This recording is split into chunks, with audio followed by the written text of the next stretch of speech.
Sa he, Samrat, the emperor. Kasya, for what?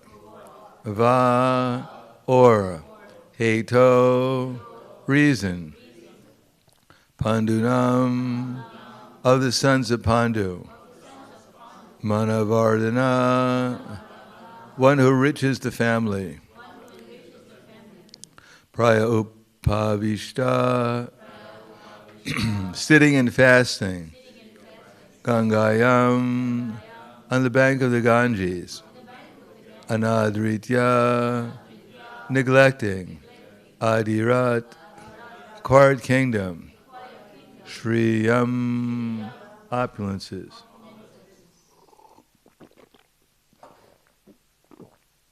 Translation and purport by His Divine Grace, A.C. Bhaktivedanta Swami Srila Prabhupada. He was a great emperor, who possessed all the opulences of his acquired kingdom.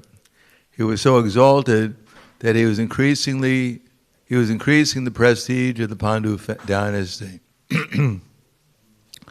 Why did he give up everything to sit down on the bank of the Ganges and fast until death?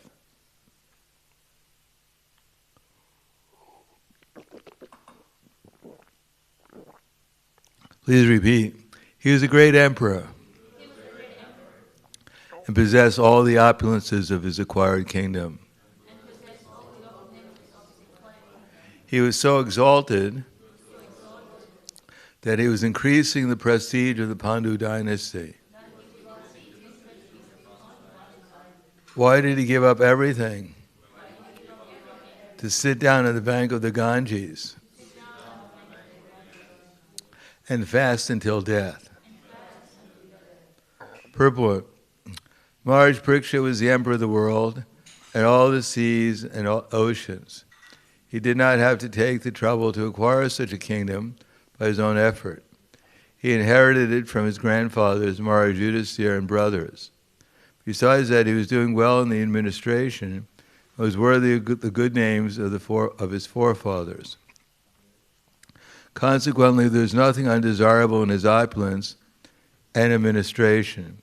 Then why should he give up all these favorable circumstances and sit down on the bank of the Ganges, fasting until death? This is astonishing, and therefore all were eager to know the cause. Let's repeat. He was a great emperor and possessed all the opulences of his acquired kingdom. He was so exalted that he was increasing the prestige of the Pandu dynasty. Why did he give up everything to sit down on the bank of the Ganges and fast until death?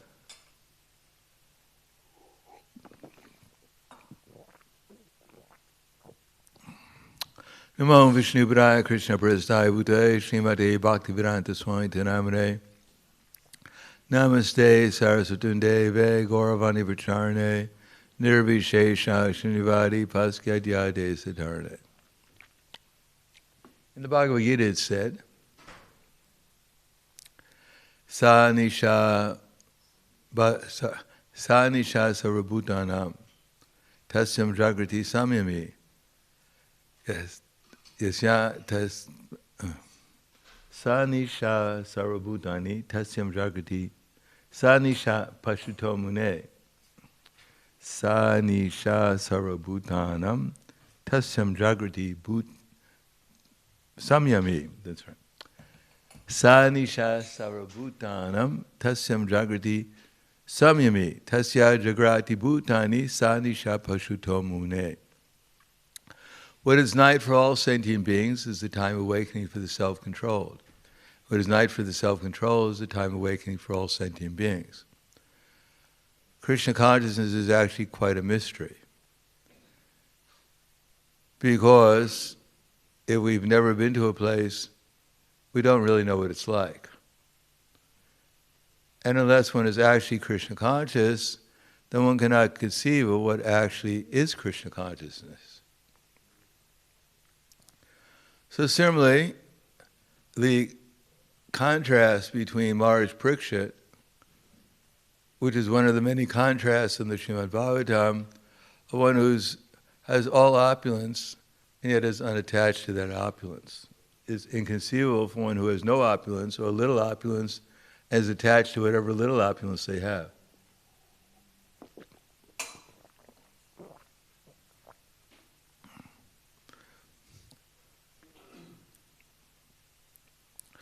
In the material concept of life, as Queen Kunti said, Aishvaryasya samagrasya virasya yashashastriya Jnanamajara Aishvaryasya that's right. Kunti Devi said that Aishvarya, Janmaishvarya Shuta Shivira, Edamanak Madak Paman, Naiva Hatya Vadatu Vai, Tvam Akinchana Gojara. That anyone who's enamored by their birth, by their material possessions, by their bodily influence or beauty, and by their material education, they will not be able to chant Hare Krishna with feeling. In other words, from the practical point of view, one may have unlimited opulence, as Maharaj Parikshit is here, has explained, that he's ruling over a vast kingdom, more than this tiny earth planet that we conceive of now. The actual history of the world we don't understand. As Dhruta Karmaprabhu points out in his book, Forbidden Archaeology, even the empirical evidence that they have shows that civilizations have been existing for billions of years on this planet, far more advanced than we're presently at. For example, has anyone ever been to a beautiful cathedral? Has anyone not been to a beautiful cathedral? Sometimes you see cathedrals and the doors are 3 meters high. Now, who amongst us is 3 meters high or 4 meters high? Who would build a door for someone who's 4 meters high for a person who's 2 meters high? And if you go through the door into the cathedral, it's elaborately decorated. All the ceilings are intricate designs and layouts, and the cathedral has been built sometimes hundreds of meters high, 100 meters high, with all kinds of panels and doors. And yet they claim that this was built in the 18th century. How is that possible? In the 18th century, all they had was horse and wagons. Now the horses, how are they going to pull in a little wagon pillars which weigh thousands of kilos? How do they pull it from one place to the next? On what kind of roads? The roads are all made of dust, dirt. And the wagon, if you put one of the slabs of marble or concrete, whatever it was, on the wagon, it would have crushed the wagon. So what's the explanation? Who built these cathedrals? I saw one picture of San Francisco, which was taken in the 1800s. And it was many pictures were juxtaposed against each other. And they had all these many elaborate, beautiful buildings in the picture. But the amazing thing was that in the picture there was only one horse. And there was no person, just a horse that whoever the photographer was rode on to take the picture. Otherwise, this city of thousands of buildings was completely empty. So what does that mean? That everyone left the city for the photographer, so the photographer could make a picture? No, that's not possible. It means that whoever took the picture probably was the first one to see the city in a long time. In other words, history as we know it of humanity, or whatever history is, all a falsification. Is made by people with their own agendas or their lack of actual understanding what was reality. Otherwise, even in Europe, these elaborate buildings, in America, these elaborate buildings, in South America, these elaborate buildings, all over the world, these elaborate buildings, built at a time where people had no technology. Could you imagine, like the pyramids? How do they explain the pyramids? Blocks weighing hundreds of kilos, thousands of kilos, stacked up against each other, lasting for thousands and thousands of years. How do they explain it? They just come up with a story, a myth about what was going on.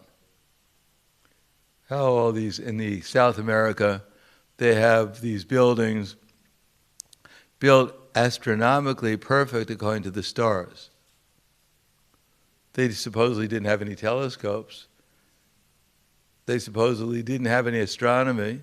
So how did they build these buildings that could tell the time, that were perfectly in sync with the time, with the movements of the planets? So in other words, what we know of his history is just a concoction. Similarly, when one is obsessed with material opulence, such as material wealth, beauty, education, and influence, etc., then one becomes proud. One thinks that one is actually making progress, but it's just adding one zero after another. For instance, here it mentions that Parikshit Maharaj had this vast kingdom. But really, what is there to be attached to, except it's a mental idea? If you own vast amounts of property, what good is it? Every night you go to sleep, you only lie down, maybe some people, a meter, or a little bit more. So what do you need? What do you need thousands and thousands, hundreds and thousands of acres? What good does it do you? You can only lie down. All you need is a meter or two to go to sleep on. So it's just a mental idea that I'm rich. We may be rich from some conception, but actually what do we really need it for? How much can we eat? If one has $1 billion, can he eat 100 chapatis? Because he has $1 billion. And even when he has $1 billion, if he has no knowledge, he doesn't even know what to eat. The devotees who have no money, they eat better than the billionaires with fabulous amounts of money. They sleep more peacefully. If you have $1 billion, you have hundreds of properties and so many hundreds of cars even, then you're going to be in anxiety. What's happening with my cars? What's happening with my building? What's happening with my money in the bank? What's happening with the stock market? You can't even sleep at night. I know one billionaire personally. He has a house in London, which is very expensive, with something like 40 rooms in it. But he has to sleep in a different room every night because he's afraid someone's going to kidnap him. But the devotees, they can sleep anywhere, especially when there's a class going on.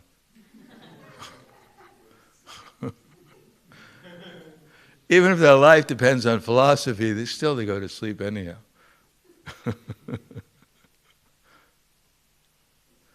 And yet these wealthy people, they can't even sleep. They have to take one pill after another. One pill to go to sleep, one pill to wake up, and one pill to counteract the effects of the other 2 pills you just took. So what is in terms of the level of happiness that one's achieving by increasing one's material opulence, where does it register? If the result of more and more money, more and more fame, Prabhupada gives the example of Gandhi. Everyone wants fame. But he said that Gandhi was so famous that everywhere he went, they would chant, Jai Gandhi. Even he was trying to go to sleep at night, he would gather underneath his building, wherever he was, and shout out Jai Gandhi. He couldn't even sleep at night. So we may think, oh, if I only had some more prestige, then my life would be better.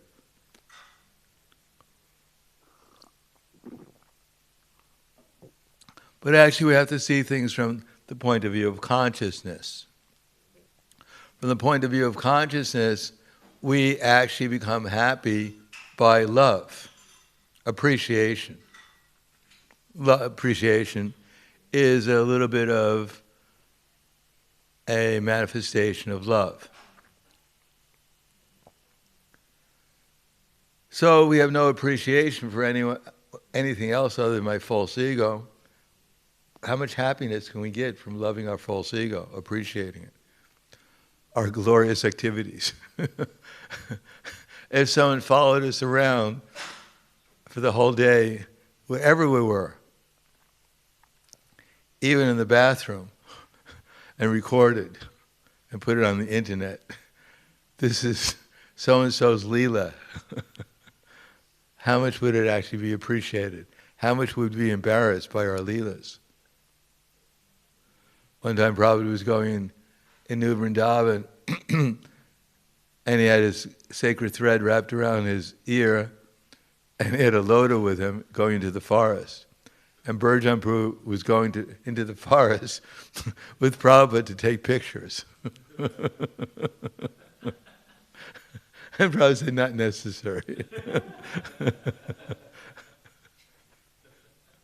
So,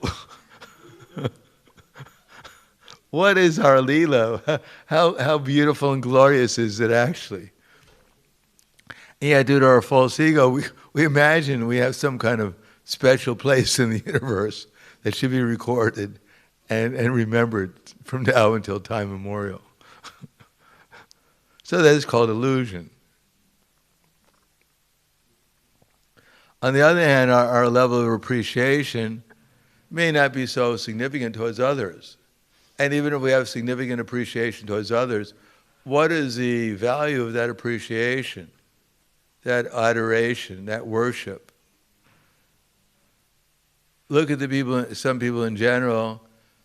Someone is singing like a cat whose tail was stepped on, screeching. And yet there are people enamored by that singing, and they buy their albums and they adore them and talk about them and have pictures of them on the wall. And yet they're nothing but animals.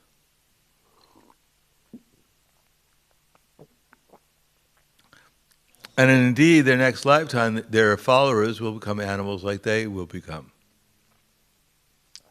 Mahajano yena katasapanta. So appreciation is there, but human society has become degraded because people are appreciating the wrong people. Someone like Maharaj Parikshit, so exalted that he had vast opulences, material possessions, yet he gave them up. People don't know why he would give them up. As a matter of fact, the sages didn't know why he gave them up. And therefore they're wondering. Most people are not so inquisitive as the sages of Namasharanya, and therefore they conclude that he was depressed. He got into a fight with his wife. He lost his money gambling. Therefore he went into sit on the bank of the Ganges and lament. That would be their conclusion. Otherwise, or maybe he took some drug and he became crazy and didn't know where he was, wound up in the Ganges, forgot he was so rich. Like the richest person in the world, Who was the richest person in the world in 1980? Mukunda?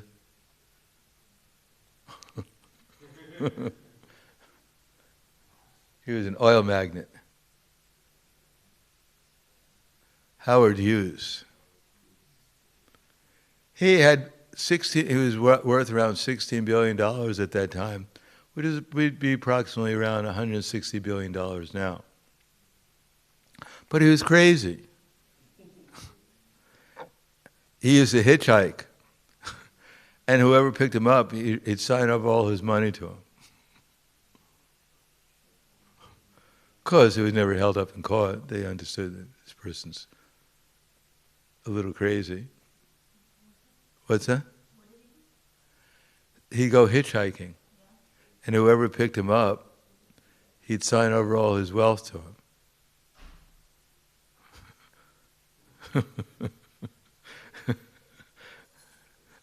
He was very generous.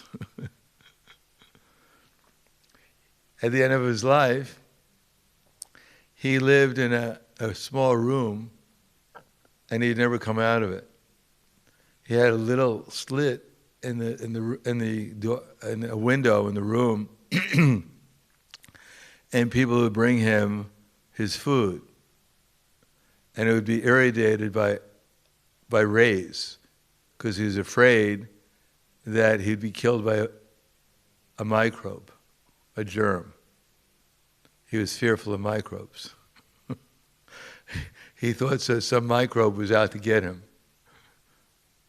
And he couldn't pay off the microbe, so he was really fearful. Anyhow, some microbe got through and killed him. Not surprising. So you may want to have vast amounts of wealth, but his consciousness was not exactly on a very high platform. On the other hand, Sankhya Purvaka Namagani Datibi, Kalova Sankritito, Nidrahara, actually before that. That's right. That the six Goswamis, they gave up everything. And they lived like ordinary mendicants, begging from door to door. But they were so much enriched with the gopis' feelings of separation that they enjoyed transcendental pleasure at every moment. So similarly, when Lord Chaitanya was at Jagannath Puri, he was in the role of Radharani, feeling separation from Krishna. So this is the example that real wealth is consciousness. If we go back to the spiritual world, and we want to make sure when we get there we have a nice Chintamani palace, prasadams on time for ourselves, that I get my regular massage by my gopi assistants, it's not going to work. That's not how the spiritual world works. People there have no attachment, have no conception of possessions other than how they can be utilized in service of Radha and Krishna. They're not even attached to their spiritual bodies. They have no anxiety over the past, present, and future because they've never owned anything. They don't own anything now, and they'll never own anything in the future. So they're completely unattached, including Krishna in the spiritual world. His spiritual body is simply meant for the pleasure of all his devotees, as all the devotees' bodies are meant for Krishna's pleasure. Therefore, they're eternally, unlimitedly blissful and happy.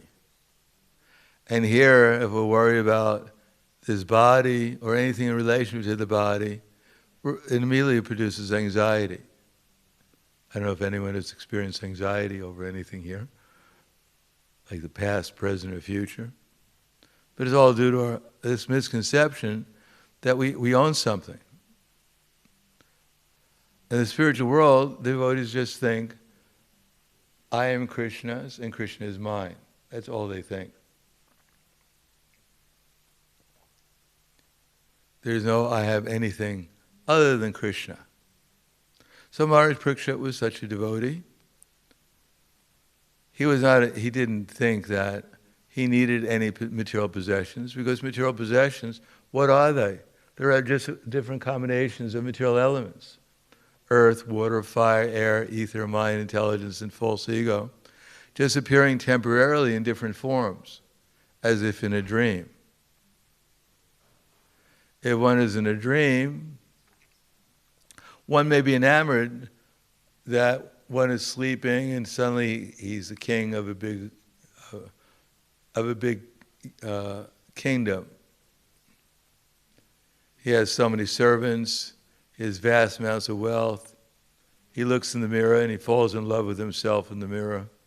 I'm so beautiful, I can't believe it. Everyone is unlimited beautiful women falling at his feet. Please, how can we serve you? But then if you realize I'm dreaming, then what kind of happiness can he get? And then I'm about to wake up. Then all this so-called happiness in the dream disappears at once. On the other hand, if one is awake and actually in Krishna consciousness, actually experiencing love for everyone and everything, appreciation for everyone and everything, and especially appreciation for Krishna and Srimati Radharani, who are unlimitedly loving and unlimitedly beautiful, etc., then in comparison to that, everything is seen as insignificant. Still, because of our lack of experience in Krishna consciousness, we're bound to take some things as significant more than others, but the real purpose of what we're doing is to somehow or another become attached to Krishna, become conscious of Krishna, and therefore become attached to Him. And in proportion to that, our attachment to the dreamlike objects that we're enamored with will gradually disappear. And eventually even this attachment to this material body will not even seem very significant. So here's an example of Maharaj Parikshit, who was on such a level, and we have to appreciate why he was on that level. It wasn't because he was crazy, or he took some drug, or because he got into a fight with his wife.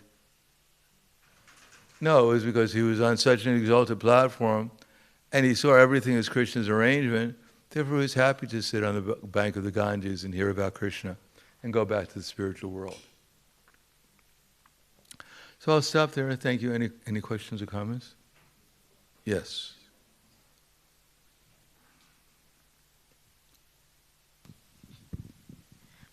I was thinking about for example, we have initiations, and I was thinking about this, that we have initiations. We do like in our movement, we do initiations and like a formal thing. But I was actually hearing one lecture yesterday, and the devotee made this good point about Bhagavatam, for example, Parikshit Maharaj, like they didn't read anywhere in Bhagavatam that they were taking like formal initiations, and as such. And then, so he was asking question that why do you think that they were not taking formal initiation? Or obviously in Bhagavatam it is mentioned that we should accept, even Bhagavad Gita, the Tadvedi Parinipattena one, that we should accept the spiritual master and serve him and like that. But as such about the formal initiation, so generally the devotees gave the answer that because those personalities were very qualified and self-realized, for example, Parikshit Maharaj. Can you please say something more about this initiation thing? Well, when they sat down and listened, they were surrendered. They didn't get up or they didn't fall asleep. They didn't get up and say, well, I don't like what you're saying. I can't follow that. No, they were surrendered. But we're not so surrendered. Therefore, if we're honest and we take a vow, we keep it. Therefore, we have to practice taking a vow for some time and see if we can keep it for 6 months, a year, whatever it is. So then we take a vow, we're going to serve the instructions coming from disciple succession and as identifying ourselves as the servant of Krishna, then maybe the vow may actually have some significance and we may follow it, and therefore we'll spiritually advance. But if we don't understand what we're doing, we take a vow and we don't really mean it very much, or we don't understand what the vow is, then it may not be so significant, the initiation. But in the case of the Bhagavatam, all these hearing and chanting between spiritual master and disciple, they're all significant. Because the disciple is actually a disciple, and the spiritual master is actually a spiritual master. Therefore, Prabhupada said, if the man is potent and the woman is fertile, then there'll be conception. So all these stories, they went back to Godhead. Now, if someone is repeating the knowledge in disciple succession, and one is vowed to accept it and follow it, then one will be benefited. But if one is not serious, then there won't be any benefit.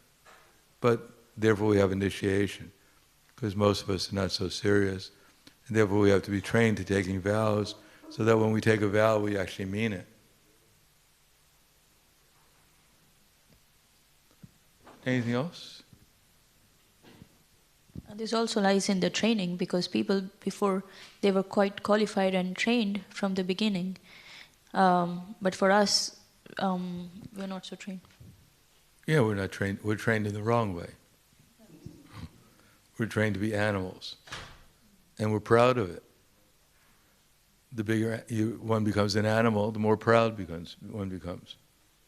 And amongst the animals, all the little animals want to become a big animal like the big ones. And therefore we're trained in the wrong way. And someone comes along and says we shouldn't be an animal, we should become human first. We think, what is this person trying to do with me? He's criticizing me. Doesn't he realize I worked so hard to become this size of animal I am now? He's going to take it all away. No appreciation.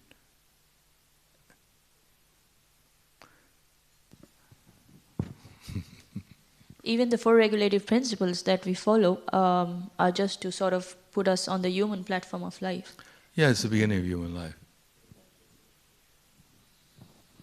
Animals don't have to be taught the four regulative principles for the most part, but human beings do, because they're less than animals in Kali Yuga.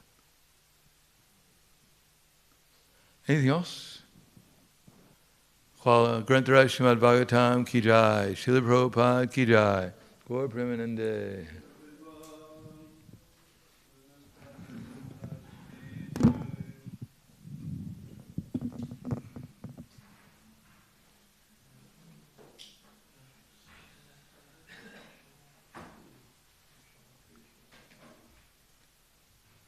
Can you watch this and see if you can get this out? These garlands are dangerous.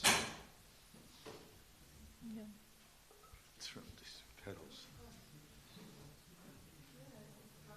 You can give this to your enemy.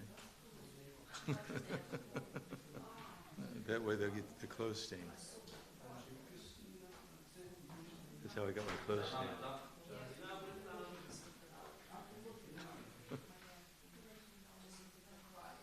Everything is being recorded. What's that? Everything is being recorded. Good.